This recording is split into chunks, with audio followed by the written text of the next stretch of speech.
Hey everybody, welcome to episode number 70 of Carlton People. Now today, I've reached out into the interstate depths of Queensland, and I've got Ben with me. Benny, how are you, mate? Yeah, good. Thank you, Tez and crew. How are we all today? No, it's good, mate. I'm excited because I feel like today we're going to be going down, taking a trip down memory lane because you've got all the good memories to share with me. Yeah, I look at you guys, and I've classed myself as a young adult. 40 years old, 20 years old at heart. But when went through some notes last night, I'm thinking, shit, I'm getting old, and it's a bit depressing. Thinking, fuck. It's it is depressing. So I feel like I'm 20 years old in a 40-year-old body, unfortunately. So yeah. No, I love it. You're only as old as you feel on the inside, I believe. So Yeah.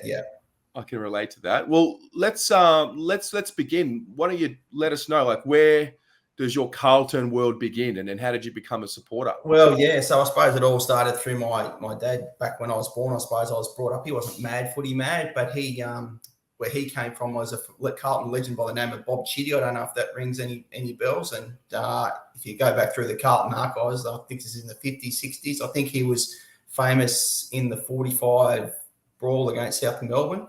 So he did a bit of fishing and stuff down in Tassie with my dad, and he was sort of a Carlton man from there. And then I grew up just loving sport. And ever since I could, I was obsessed with footy and loved my footy and Carlton, to the point when I was a little boy, I actually thought Carlton was a man rather than a club. So I've been told. So, yeah. So I was born in 79, and obviously we won the flag in September 79. And then 3 flags in my first 4 years. It was 79, 81, 82.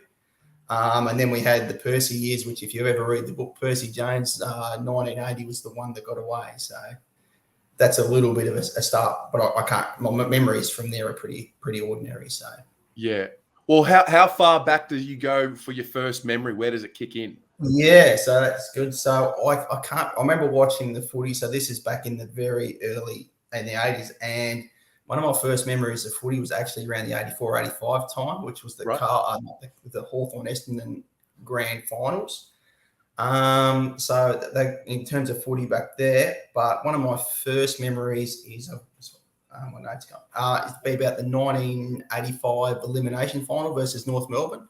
Now, as a kid, we used to have to. I remember vaguely getting up at 6 o'clock of a Sunday morning to watch the replay with the old television and flick it on. So mum and dad are still in bed, and I remember watching that. But in terms of players, I probably can't remember a hell of a lot. I would have only been 5 or 6, but I distinctively remember watching them lose that game. And then in 85, the only memory I've got against Essendon was, I don't know, there's a bloke called Alan Izard took a hanger against Justin Madden out at Waverley on Anzac Day. Now, how I remember that, it's a bit awful. How can a bloke in 43 remember that? But it just sticks in my brain. It was in the wet and Waverley. I remember watching it on telly. So I can go back to there. But then from 86 onwards, it becomes a little bit clearer. Yeah. I'm fascinated by how much we've evolved, not only as a sport, but as a society and with technology as well. And you just mentioned how you used to watch the games with the TV and you'd flick it with the dial on the actual television. What do you make of like how it's all evolved and how we watch footy now on a second screen, and there's a phone, the phone can stream? I'll get to that, but I'll sort of jumping the gun here. So when I first come up from Tassie to Queensland in 2007, and this isn't really that long ago, I would have to drive to the top of a hill to get the radio station to pick up 774 or 3AW with some crackly shitty reception on an AM car radio, and spit the shits if he was travelling. You get reception cut in, cut out, because at that time, AFL exposure in Queensland was okay, but it was predominantly Brisbane Lions, and the rest, there was nothing. So you had to really improvise. But there was the internet in that time. But, yeah, that's what it was like coming up into Queensland in 2007. Yeah. Wow. It is fascinating to me where we've come. And, I mean, if you were an international fan, if you were living overseas in the early 2000s, if you were lucky that a pub was showing it, you might see us play, or if you weren't, and that was the thing.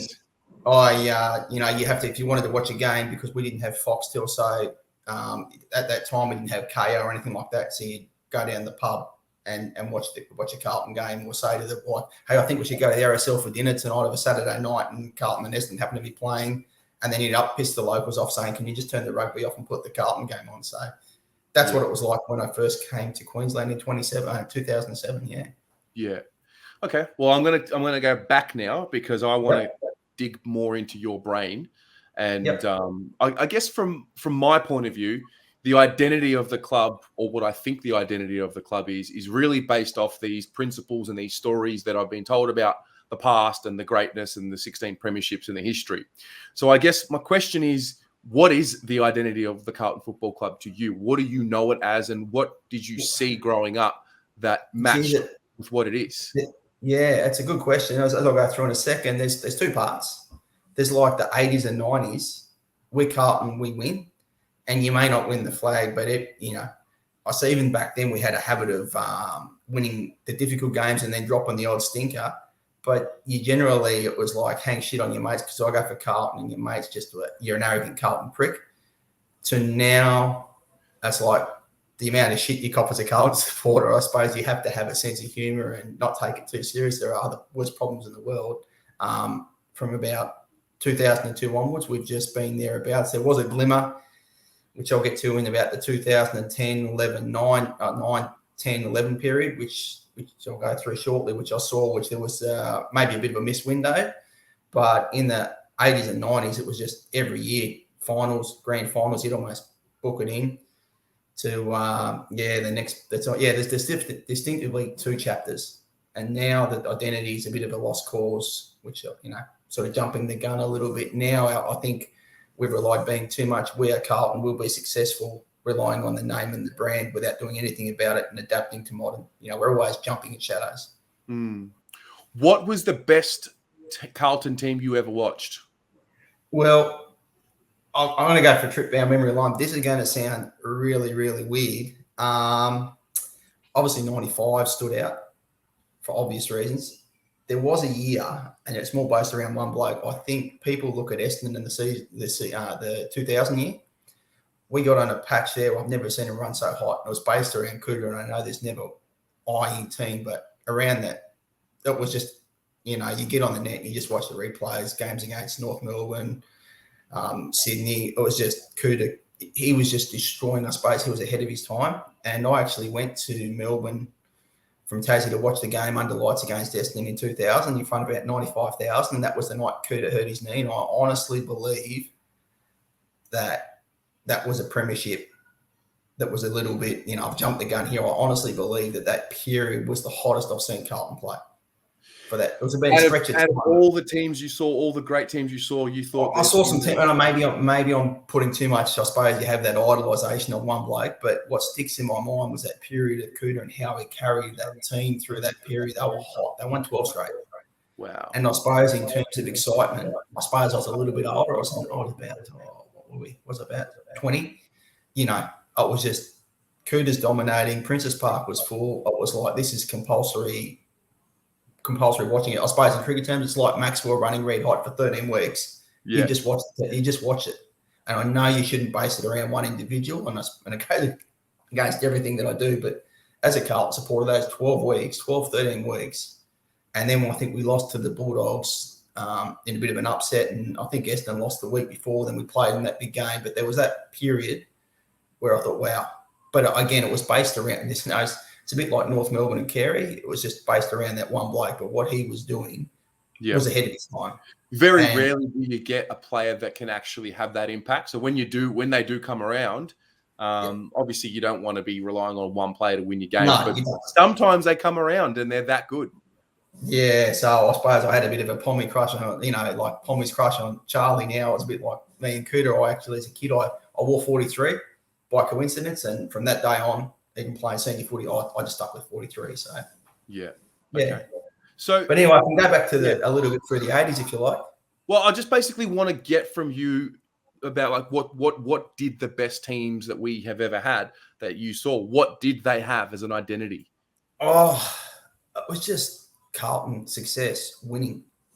I suppose like that was on game day, like because I've heard this notion of.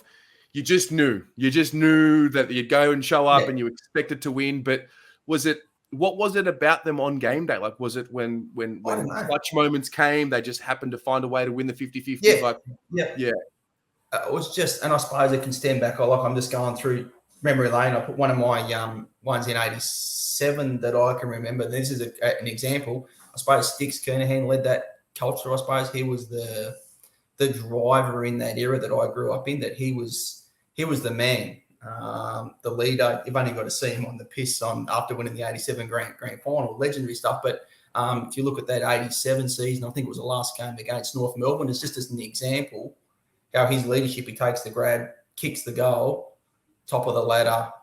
They win the second semi. They beat Hawthorn, but had they not kicked that goal, the way the conditions were, it was a very hot grand final in '87, and that week's rest back in those days, So I suppose he was the driver of that culture of winning and standing up. It's very hard to explain, Tess. It's just you just knew. Well, I suppose it's really hard to describe, but you just knew. Yeah. You just had a confidence. I look forward to the feeling. I really do. I look forward to that feeling. I got to get your take on early 2000s because it's pretty much when my memory starts kicking in. Obviously, we have built this great legacy. Early 2000s, what do we call it? It all just sort of like the empire crumbles and we almost start back at ground zero. How difficult was that for you? Growing up with seeing what you had seen to all of a sudden this drama had happened. How was that for you? So it was 2001. We beat Adelaide in a final. Yep. Then we played Richmond. Again, Cooter looked like he's coming back from that knee. Knee goes down and we've hit the cliff. We got beat by Richmond, I think, in 2002. Sauce retires. Cooter's hurt his knee. Then Hamill leaves. I think that was a big influence. He had a bust up with Jack Elliott. Then the salary cap comes out, and 2002 shit hits the fan when Britain gets the arse, and that's when it really, really started. And that was hard to watch. And then in 2002, 2003, the only thing you could have to hang your hat on was Fev. That was the only thing you could do. You had the Millennium Game, pissed as an it, watching Fev kick 10. But then from 2002 to 2003, Fev was hot and cold. He was fantastic. But apart from that, he was the only person you could hang your hat on and say, why do you want to watch Carlton play? Well, Fev might put a show on today. Yeah. But apart from that, we were a team of, and again, I don't want to be critical of names because I'm really aware of that. We're a team of nobodies and misfits. We had to recruit a heap of recycled players from other clubs because the salary cap and the drafting and whatnot. And there were some pretty ordinary players that we did pick up. And when you start hanging your hopes on those guys, you almost knew, how we talk about, you knew if you're going to win, you knew that you're thinking, holy Christ, I hope these guys all have a day out because they are really batting above their average. And on top of that, I think our recruiting was pretty bloody shithouse through that period. There was a number 4 draft pick. I won't put his name to it, but for a number 4 draft pick, we had a big bust there when Hamill left. And I think that one really set us back too. Had we, a better player, a better pick with that rare pick we had, could have made a small difference, but it was pretty bloody depressing, really. Yeah, I bet. Especially when you've seen the greatness, you've seen the confidence, you've seen the good times. So I guess for me, I hadn't really seen the good times year in, year out. So I still have that hope. So I can imagine, and I have seen it, I feel like there is a bit of a bridge. There is a bit of a gap in generations because not all of us have experienced the same thing. And then also to your point, I remember Fev being the draw card. He obviously was for us for a long time, and he was charismatic and he had the goal kicking ability. But in a funny way, it's almost telling of where the club was at because he wasn't necessarily a leader. He was just a really, really good player, and he brought us to the footy. But did he help us become a better club in terms of our culture? It's just such a tricky situation. And I love Fev, and I always will love Fev and what he did. But it just seems to be this, I don't know, like this irky situation, almost out of our control, but in our control with the club. And it's just been a dark period. And I think now we've built foundations to actually move away from it. And that's where I guess I want to ask you, what do you see of this new era that we're in? How do you approach the new Carlton? I've got total optimism. I can see a changing of the guard. I think we got the right people in. And as I spoke to you off air, I think Vossi coming in is an absolute blessing in disguise. You've got a man on a mission.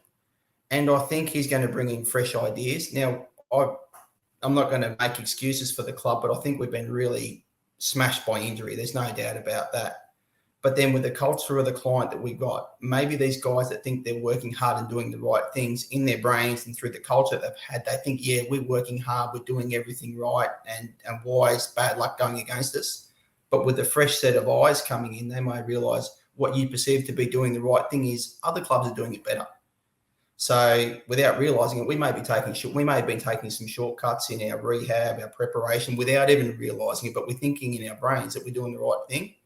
And then someone like Vossi comes in and say, hey, boys, you're on the right track. But do you realise X, Y, and Z is going on at other clubs, and this is why we're behind. So if we can fix, 20% of our habits and however we go about it, that can be the difference. Because the injuries have killed us. But maybe the way that we prepare, the way we go about our training programs with a fresh set of eyes, how things are done better outside of Carlton, that could be the turning point. Because we may perceive that we're doing things well, but we haven't been. Yeah. I can't help but just remember, like, obviously we've just had David Teague as a coach, and he would always talk about, can't wait for you to see how hard these boys have been working and all of that. And I think you're right. Like, we think we're working harder than everyone else, but the reality is that the hard work shows during the season. It really shows. The habits show. And, we're filming this on the 12th of January, and the group have just come back. They've had 3 weeks off. And the reality, I feel like, is that what they do in that 3-week break is really the precursor to what happens during the season, because ultimately every club's back now training, full training. So they're all pretty much doing the same thing, if something similar. And the only real chance you get to do extras is obviously after training or in this break where some people are away and whatnot. So I'm pretty cautious about getting hurt again. I know I'm gonna give my all into the season. I'm gonna buy in, and I'm gonna get it. I am excited, of course I am, but there's just a different feeling for me this year. It's just kind of like enough is enough. Like, when is it going to actually turn around, right? I totally agree. And sometimes you got to make mistakes, reflect on them to become better. And I've spoken before about Vossi. I suppose I look at my own profession. When I first come out, I was raw. I got thrown in the deep end, and I was shit. And now I think I'm pretty good at what I do. And I look at Vossi, and I think he was raw. He was thrown in the deep end. He made a lot of mistakes, and I think his mistakes were covered by the talent that he had around him. And then when that talent left, I think the cracks opened, and then shit hit the fan at Brisbane. But I think he's a smart enough bloke to realise, hey, geez, I had some shortfalls, but I'm going to fix those shortfalls. He's gone to Port Adelaide, learnt from a fantastic system, come back and now apply it. Probably better person, better coach, smarter, older, wiser. Learnt from mistakes, and hopefully that can hold us in good stead. That's my gut feel, but maybe I'm just Captain Optimistic, but that's how I take it.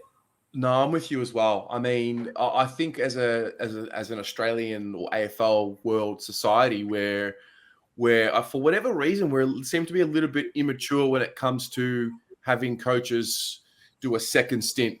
It's almost like you have one crack at it, and you get labelled a failure if you don't win a premiership or whatnot. Whereas, I mean, I'm sure you can shed some more light on this than me, but like I just think the secret ingredient to success is failure. And like, you've got to learn from your mistakes, and you've got to be given a chance to show that you've learned from your mistakes. And I think if you look at Michael Voss's playing career early on, part of a failed system, part of a system that just wasn't working, but you need to go through that. So that way, when it does turn and you actually do become good, you've got all the lessons from the failures. Because I feel like in life, you really remember the failures more than the successes. They really do sit with you more. That's exactly right. And I suppose my fear going forward is I think this year could be a bit of a spike year.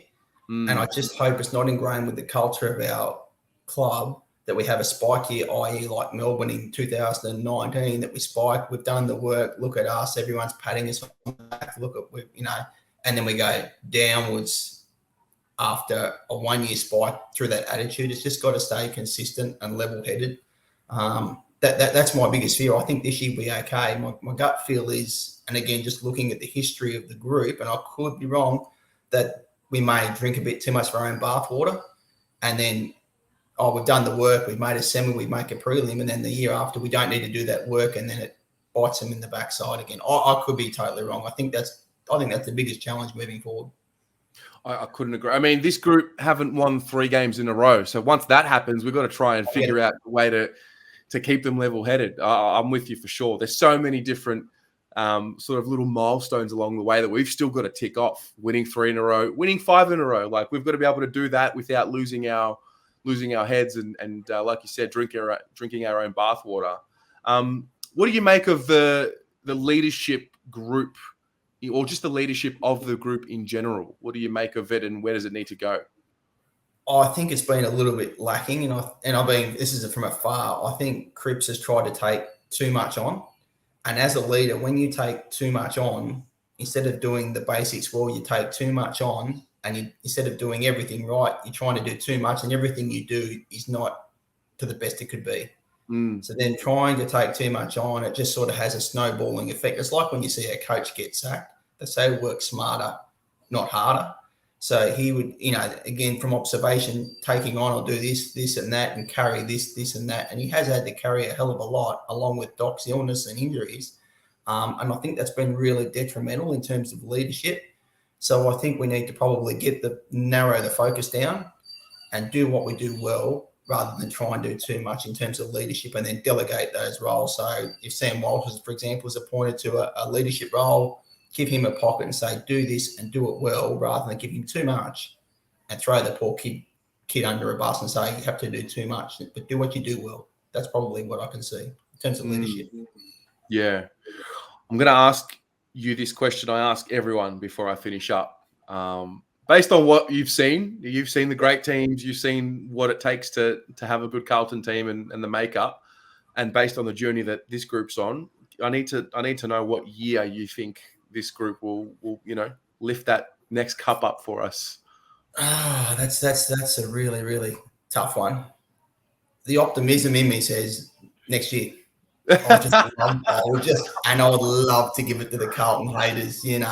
As a Carlton supporter, the shit we've copped as an example, like at work, this door needs to be shut in a meeting, and you've got door shut, meeting in progress. This door is shut, like the Carlton premiership window. These are the jobs that I cop. You have to have a sense of humour, but I would just, the optimism in me says just rise from the ashes and come good, because I think we do honestly have the talent. I really, really believe that, but it's a matter of getting that talent to work well as a team and gel. And a little bit of luck with injury, of course. We've not been lucky in that space. But if things gel, I think there's no limit. So I probably haven't answered the question, but would it surprise me if we go bang this year? It probably wouldn't in that part of my brain. Maybe being realistic, if it's linear, which we know it's not, maybe in 1 to 2 years' time. Yeah. Yeah, it's funny. I started this series in 2019, and I think back then most people were like, 2021, 2022, slowly but surely that's just been pushed back to 2000. Generally, at the moment, I'm getting a lot of 2024, 2025s, but we'll see how it plays out. I think we've really reset the group in a way. There's no more players. I mean, I think the elder statesman of the group now is, correct me if I'm wrong, is it like Ed Kerno? Yeah, yeah, I mean, but like he started at Carlton in 2011, I believe it was, off the rookie list, and that's kind of then you start moving into like Cripps and these guys. So it's going to be very interesting. I'm pretty confident that we're going to be talking about Carlton in 2022 with a lot more vigor and happiness. And mate, I'm just looking forward to riding the wave. And I want to thank you for your time, and no problem at all. Really appreciate hearing your story and what you have to say. And hopefully we're talking about drinking too much Kool-Aid in this off season. No, I'm saving that till the end of the year, mate. I just stash a nice bottle of champagne in the back of the fridge, and we'll see how we go. I just give it back to the Carlton haters. That's just the day I'm looking forward to. The amount of shit we have copped is just to say, here you go. Yes. And we're going to be arrogant once again. That's for sure. I say to the Collingwood supporters, you were up in 2009, 10, 11, 12. What have you got? Bugger all to show for it. I said, when we come good, we'll just go bang and win the bloody thing. You know, we're not going to mess around. So we'll see how we go. Yeah. No, good on you, mate. Thanks again. And I really we'll chat appreciate soon. it. Thank you.